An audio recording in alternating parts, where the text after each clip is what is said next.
Welcome to Dundark.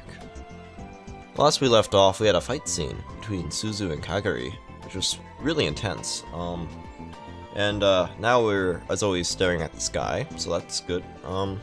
Anyways, when July came, the sun shone down even harder on eastern Japan. Summer was truly here. The news had been saying for days that the heat island effect might make this the hottest summer in years. Know that feeling. And then, on this first Sunday in July, I met with Maho and Akiba. I was waiting. Oh, this is Okabe. I was waiting at the open cafe at the UPX when Maho arrived. She was a little late. Okabe-san! 久しぶり. It's been a while.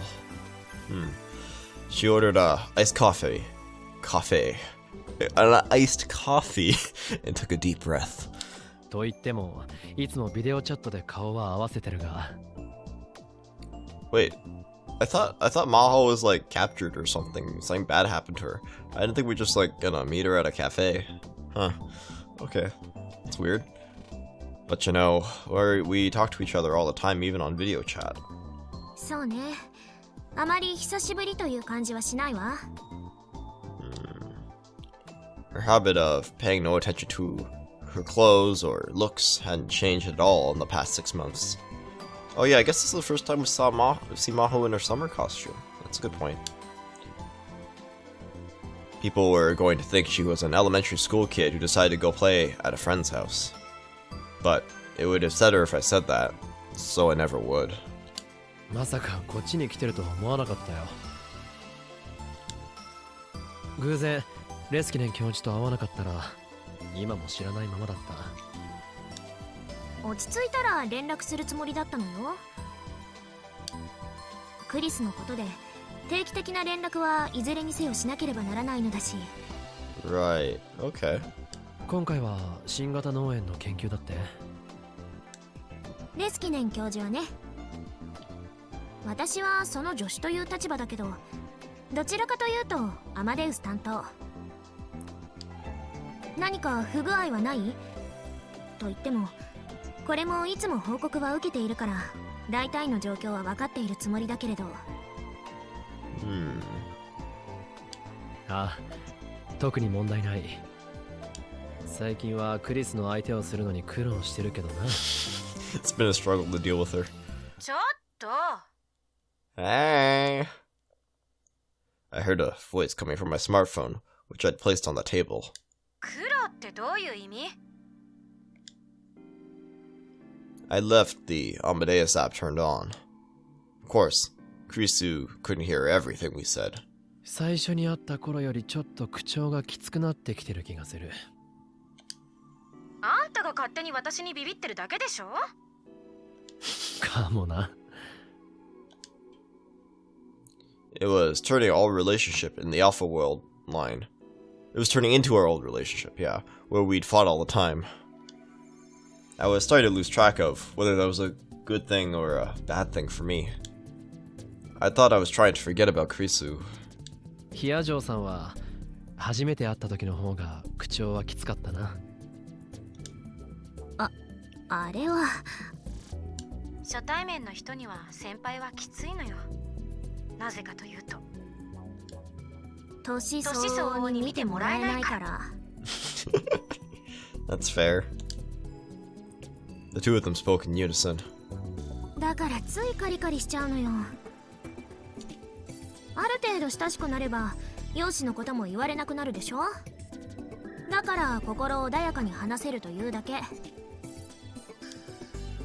I guess I was right not to comment about her outfit. Good call, Okabe. That was a close call. アマデウスの話に戻すけど、クリスの口調がきつくなったというのは面白い兆候だわ。私や教授の前では見せない一面なわけでしょ。それだけ深く心を開いているとも言えるかもしれない。開いてません。Maho simply smiled and ignored her. そうした心の動きをプログラムとして解析できるから、私や教授と話しているだけでは決して見られなかった変化だわ。それだけで岡部さんにテストを続けてもらった価値もあるというものよ。そんなものか。レスキネン教授もその点を高く評価していたわ。過大評価だと思いますが、実際私と話す時も文句や愚痴が多いですし、あまり男らしくないというか。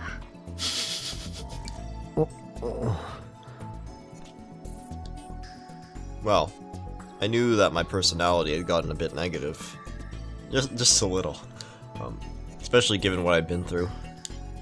But did she really need to say that in front of Maho right now? An eye for an eye it is then. ちなみに今まで報告していなかったことがあるんだが。何かしら。これはおそらくヒヤジョウさんやレスキネン教授も把握していないことだと思う。待って、あんた何の話をしようとしてるの？真帆先輩や教授が把握していないことって、私についての？栗ご飯とカメハメハといえばわかるか？Oh, her internet name, yeah. A few weeks ago, I'd actually searched for Kui Gohan and Kamehameha on a whim. It was the handle Kurisu had used on that channel when she was still alive. Oh yes, the handle, it's like, you know, your online name, yeah. From what I'd seen, the comments started in the summer of 2008, then abruptly stopped in July of 2010.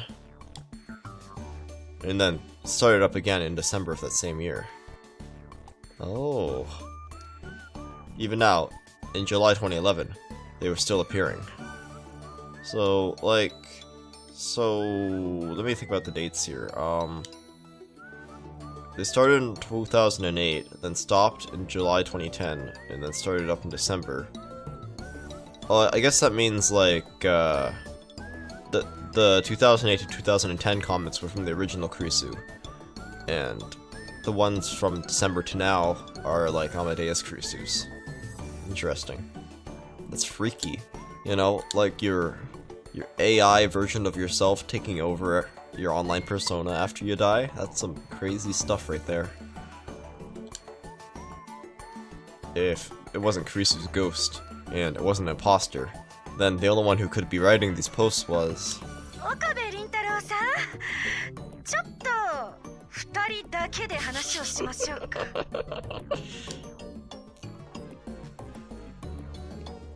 やっぱりお前の仕業だったか。さすがに黙っているのはまずいんじゃないか。真帆先輩に報告するなんてもっとまずいわよ。なんで？私がアートチャンネルを見てることが一言も教えてないからに決まってるでしょ。堂々としていればいいじゃないか。アットチャンネルを見るのも書き込むのも別に犯罪じゃないんだし。そうだろ？アットチャンネラークリス。アットチャンネラー。あったね。次にその呼び方したら、あることないことアットちゃんに書き込んでやるわよ。それこそ犯罪一歩手前の行為だろう。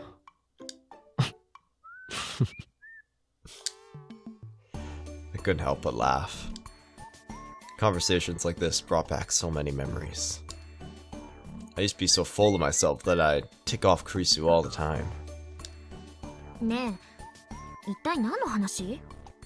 It's a long story. 何でもありません。気にしないでください。海馬からきれいさっぱり今日の記憶を葬り去ってくださ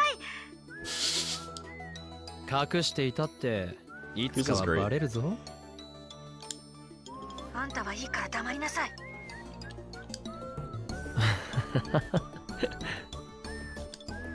やっぱりあなたたち半年前よりずっと仲良くなっているわね。あ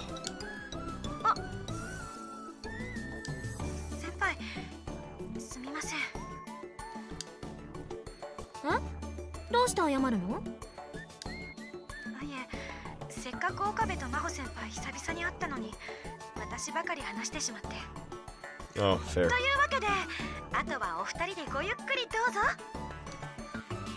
別にそんなつもりで言ったんじゃないわよ。それもこれも岡部が変なことを言い出したせいね。そうなのか。栗ご飯とカメハメハ。お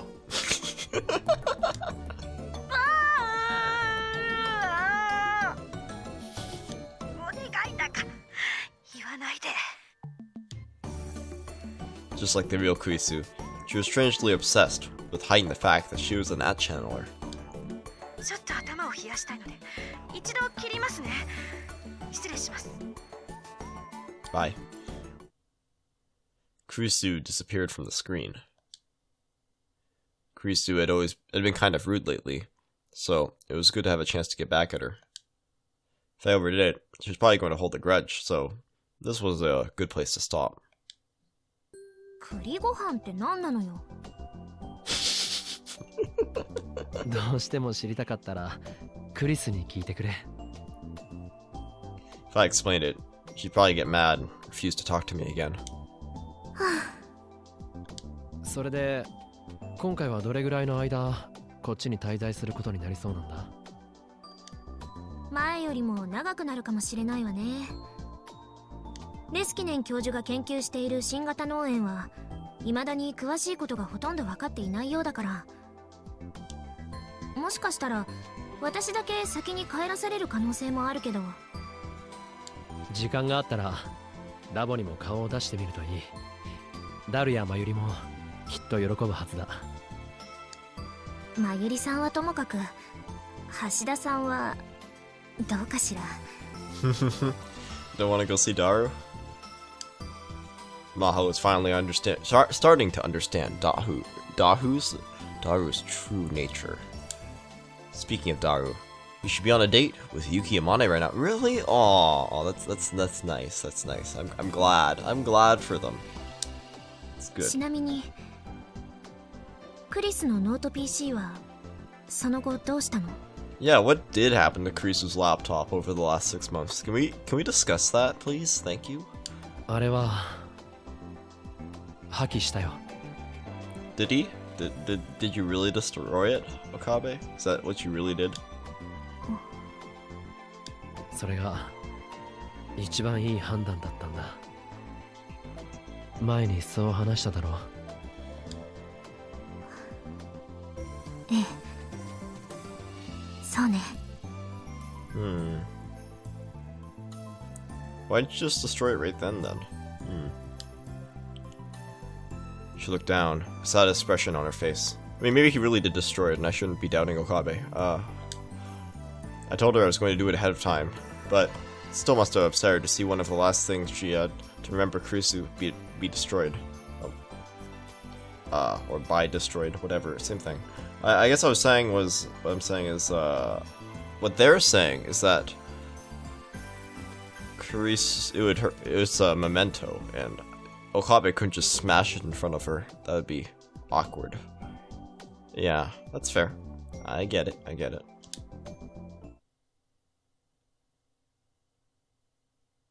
Okay. I guess we're done here. About half the seats at Go-Go Curry were full. No copy voice. About half the seats at Go-Go Curry were full. It was Sunday, but it was also after 2 p.m., so the lunchtime rush was over. That's my favorite kind of time to go to restaurants, like, after lunchtime rush, but before dinner, like, for, like, a late lunch, you know? You get the whole restaurant to yourself. It's pretty nice. Suzu was sitting at the restaurant's far edge, baseball cap pulled down over her face. She was hiding her face with the cap and carefully watching a couple sitting nearby. Is she really spying on them? Seriously? Seriously? Is that a trope? Oh, Major Curry. Okay. I see. Major Curry is one of the items on the Go-Go Curry menu. It consists of an extra large portion of rice, a pork katsu, chicken katsu, hot dogs, fried shrimp with tartar sauce, and a boiled egg. Oh my gosh. That's quite the curry. I could go for that. A cheerful employee put down 2 giant silver plates, or trays more accurately, in front of them. Suzu could see the other customers looking at them and whispering. couple really stood out after all. The man was a giant, a giant, who looked like he ate major curry all the time, but the woman was slim, pretty, and looked very kind.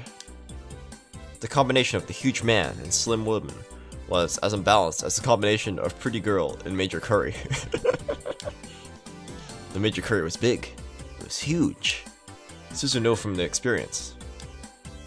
The massive silver trays were loaded with rice and curry, and topped with 2 fried cutlets, fried shrimp, sausage, and a boiled egg, and a mountain of cabbage. There was 2 or 3 times as much curry as you'd find in a normal dish, and the toppings were just as big. Maybe I couldn't eat that much curry. That sounds like a lot of curry. Even a growing young boy would find it hard to eat them all. Yeah. It's fair. Suzu was irritated. 一体なんで初デートの昼食がメジャーカレーなんだよ、お父さん。You don't order major curry on your first date. That's going a little too fast, isn't it? The Beauty and the Beast. That's a good way to describe it. The Beauty and the Beast couple that Suzu was watching, of course, was Itaru and Yuki. In the morning, they'd gone to see a movie in Yurakucho, and they'd come back to Akiba and straight back to Go-Go Curry, and gone straight to Go-Go Curry. Suzu had followed them the whole time. Oh my gosh, Suzu, you need to chill a pill. That's why she could believe Itaru's choice of date spots. 私はゴーゴーカレーでも全く問題ないけど、というかむしろ好きな方だけど、せっかくの初デートなんだから、もうちょっと他に選択肢もあるだろう。She clutched her spoon tight and gritted her teeth. Suzu knew next to nothing about Japanese youth culture in 2011, and even she knew it was a bad idea. Who knew what was going through Yuki's mind? Or so Suzu thought. Oh yeah, I mean, seriously, you know, that Japanese youth culture of 2011, I mean, who goes to curry on the first date? That's ridiculous, right? Everyone knows that. But... Aww. 写真よりもすごいですね。Aww. They look so happy together. Surprisingly, Yuki was ignoring the people around her and innocently enjoying the huge curry. あまねし、もし食べきれなかったら、その Oh my gosh. 僕が食べてあげるですから。はい、ありがとうございます。けど、これでも私結構いけるんですよ。Oh, okay. そうですか。びっくりです。実はいつもお店の外でメニューだけ見てて、一度食べてみたかったんですよね。連れてきてもらえて嬉しいです。それは実に良かったです。おSuzu had evidently worried over nothing, but she realized that Utaru was acting strangely. Ever since he'd come out of the movie theater, he was walking and talking strangely. Instead of his usual hunched posture, he was forcing himself to stand up straight. Oh, that's good. His every movement seemed oddly forced, as if he were a broken robot. Speaking of broken robots, how you doing, Kurisu? No, I'm just kidding. He downed glass after glass of water. あ、ごめんなさい。私にもお水のおかわりを。はいはい、どうぞ。ありがとうございます。Itaru poured water into Yuki's cup. Suzu had a bad feeling. And she was right. Itaru was moving so awkwardly that he'd almost spilled water onto her hand. 大丈夫ですか？ええ、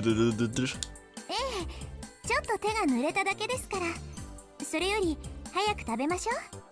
Aw. Yuki quickly wiped down the table with her handkerchief and grabbed her fork and spoon.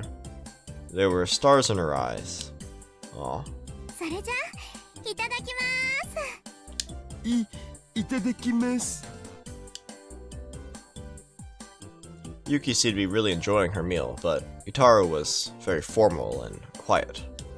He was taking little nibbles out of a piece of fried cutlet, like a squirrel eating a nut. The whole time, they weren't saying a word. 一体何をやってるんだ父さんは。あんなんじゃ母さんに愛想つかされちゃうよ。She decided to send a message on Ryan, telling him to get his act together. When she just took it, and she just taken out her phone when. はい、メジャーカレールーマシーお待たせしました。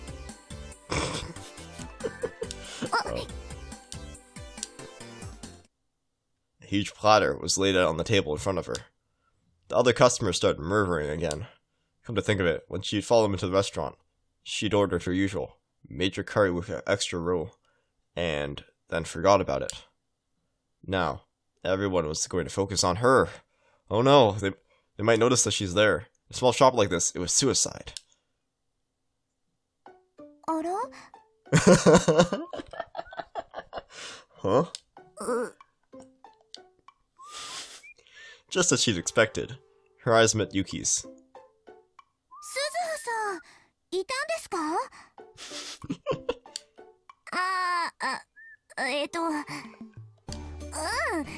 偶然だね、ゆきさん、兄さん。声かけてくれればよかったのに。いや、気がつかなかったんだよ、全然。 She realized that she should probably leave, but she couldn't go anywhere without at least taking a bite of the major curry in front of her. Her experiences in the war had left her completely unable to waste food. Good point. She felt Yuki and Utaru staring at her as she reluctantly picked up her spoon. とまあ、そういうことなんで、二人ともごゆっくり。 Her only choice was to finish her extra large curry as soon as possible. She couldn't let herself be in the way. But instead, Yuki came over and picked up Suzu's plate. すみません、店員さん。お友達なんですけど、席を移ってもいいでしょうか。 Oh no. RIP date. はい、どうぞ。 OK ですって。一緒に食べましょうよ。 Aww. ちょっと、なんでって、ほら、鈴葉さんもメジャーカレーじゃないですか。これはぜひ勝負せねばと思って。はあ？ A race. Oh no. 審判は橋田さんにやってもらいましょう。 And before Suzu could respond, Yuki had moved her plate over to their table. いや、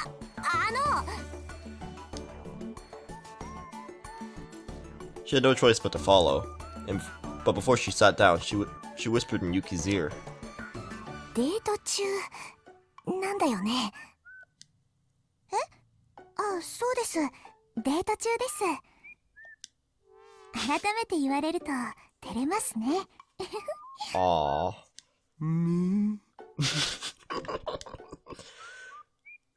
Daru didn't react at all, even though she was sure he'd overheard that. 私デートとかしたことないから詳しくないんだけどさ。デート中に他の女とカレーの早食い対決したりするもんなの？ You know, like a normal date where, you know, you go to curry and then you have a speed eating contest with a giant curry with like another girl in the middle of your date. You know, the usual. The usual. さあ、どうでしょう。でもほら、アニメとかコミックスとかにそういうのありません？ Okay, yeah, it's a trope. There you go. お兄ちゃんを取られたくない妹が彼女さんに向かって勝負だみたいなの。 Yeah. For some reason, Yuki seemed incredibly enthused. Suzu was overwhelmed by her energy. 知らないってば。そういうものなの兄さん。 Uh-huh. When she turned to Itaru for help, she just awkwardly sat there, eating his curry like a robot. 兄さん？ He awkwardly turned his head to face her. The rest of him stayed completely still. Is this a horror movie now? なんか言った。どうしたのさ。なんかおかしいよ。 I love J-horror. どうもしてないお。おかしくないお。おお。 Suzu glanced back at Yuki.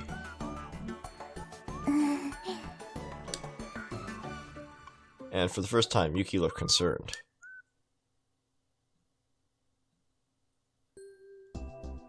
In the end, Yuki and Suzu did have the curry eating contest, and surprisingly, both of them completely finished their meals. Of course they did. Suzu won by a very small margin, but the battle was still exciting enough that not only the other customers, but the staff as well, were applauding at the end.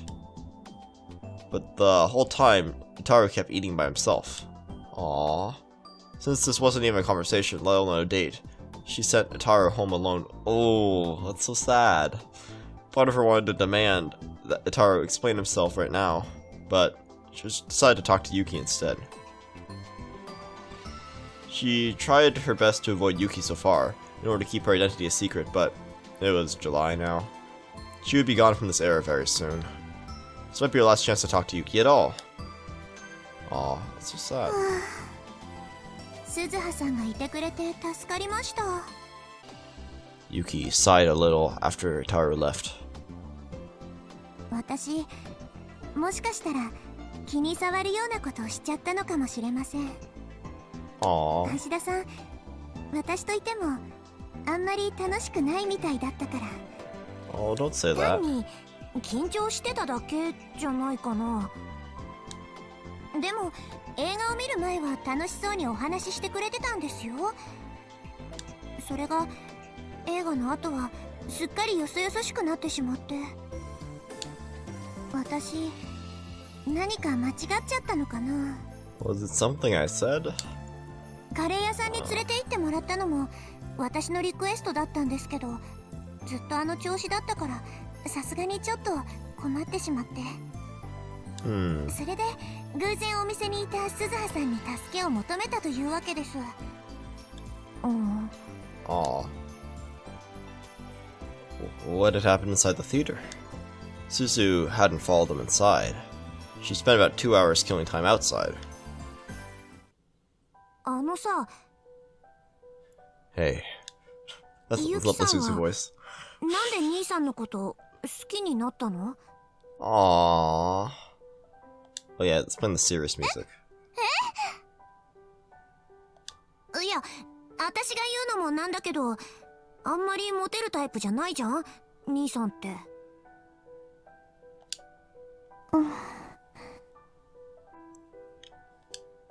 鈴葉さんはお兄さんのことどう思います？私？好きですか？嫌いですか？ Aww. 好きですよね。見ていればわかります。まあ、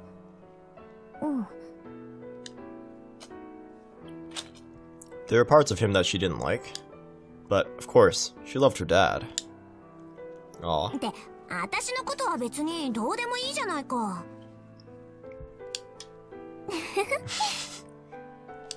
それで、ゆきさんは？私はまだ好きかどうかもよくわからないです。 Aww. そっか。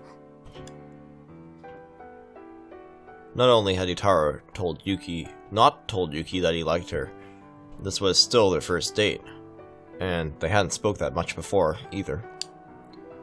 She hadn't reached the point where she saw him as a member of the opposite sex. For almost a year, Suzu had stayed with him, and she, Mayuri, and Ferris had done everything they could to get the two of them together, but there hadn't been any real progress. Suzu felt uneasy when she thought about the future. Maybe her dad wouldn't be her dad anymore. Maybe her mom wouldn't be her mom anymore. Dad and mom wouldn't be together.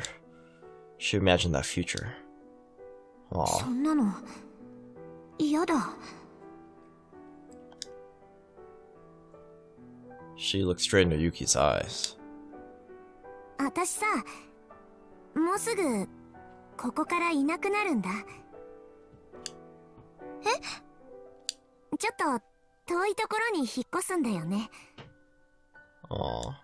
そうなんですか？多分戻ってこないと思う。心配なんだ。父さん、兄さんのこと。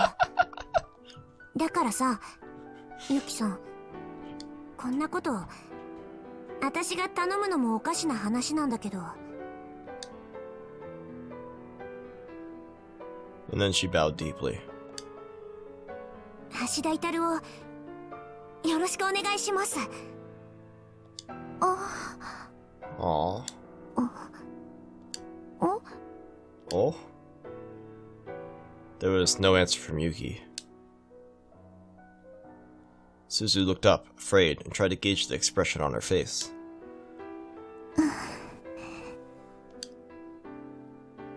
She looked kind of lonely. And kind of sad. 私はどうしたいんでしょうね。 Aww. Yuki whispered, and then Suzu.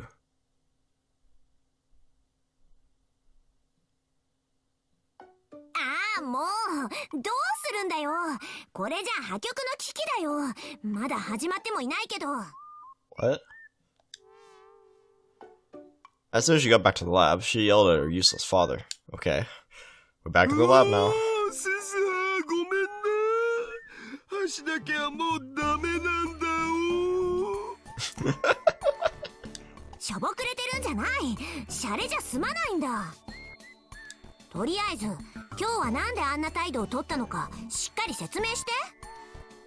今朝出かけるときはあんなに楽しそうだったじゃないか。母さんだって映画の途中までは普通だったって言ってたし。一体何があったの？いや、それがさ、聞いてくれよ。映画の座席って狭いじゃん。だから僕、天音氏の邪魔にならないようにと思ってできるだけ椅子の端っこに寄って座ってたんだよね。Okay. Fair? そしたら椅子がベキっていって壊れそうになって、 Oh my gosh. で慌てて体を支えようとして肘掛けを掴んだんだけど、それが肘掛けじゃなくて天音氏のその手だったんだお。 Oh no. うん。そんなこと母さん一言も言ってなかったけど。嘘じゃないよ。あの柔らかい感触は肘掛けのはずがない。女の子の手に決まってる。そう。ただ僕、女の子と手をつなぐなんて2次元ならともかく3次元じゃほとんど経験なくて。それでどうしたの？天音氏優しいからさ、僕を傷つけないようにと思ったのか、その手を振りほどかないんだお。 Aw. 僕ってこの体型じゃん。手汗とかかきまくりじゃん。ベッタベッタになるわけじゃん。なのに天音氏何にも言わずそのままで、なんかそれからすごく意識するようになっちゃって。ああ、なるほどね。それであんなにポンコツになってたのか。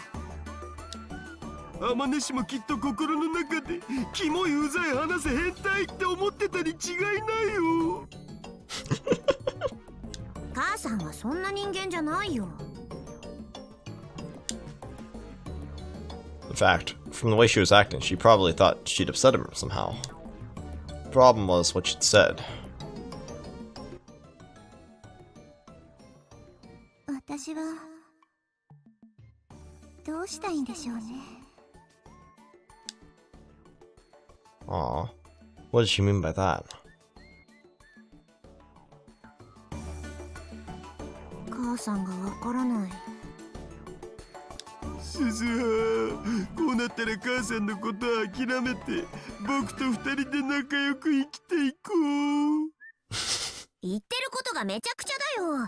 そもそも私はどうやって生まれてくればいいんだ。でも無理だって。父さんが頑張らないでどうするの？このピンチをチャンスに変えるんだよ。 She grabbed her father by the collar and shook him. 出ないと。 She remembered how sad Yuki had looked when they'd said goodbye. 出ないと取り返しがつかないことになるよ。ですよね。Suzu was starting to wonder about leaving, especially now that she'd have even more to worry about. Maybe I shouldn't have talked to Yuki after all. She realized again how powerless she was, being from the future.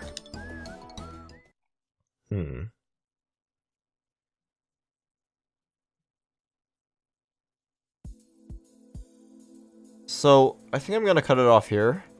That was mostly fluff, actually. I'm kinda surprised. Usually there's like fluff and then some plot. I mean, there was a little bit of plot at the end, but nothing we didn't really know, other than that Yuki's not sure about Daru. But anyways, thanks for watching, and I'll see you next time.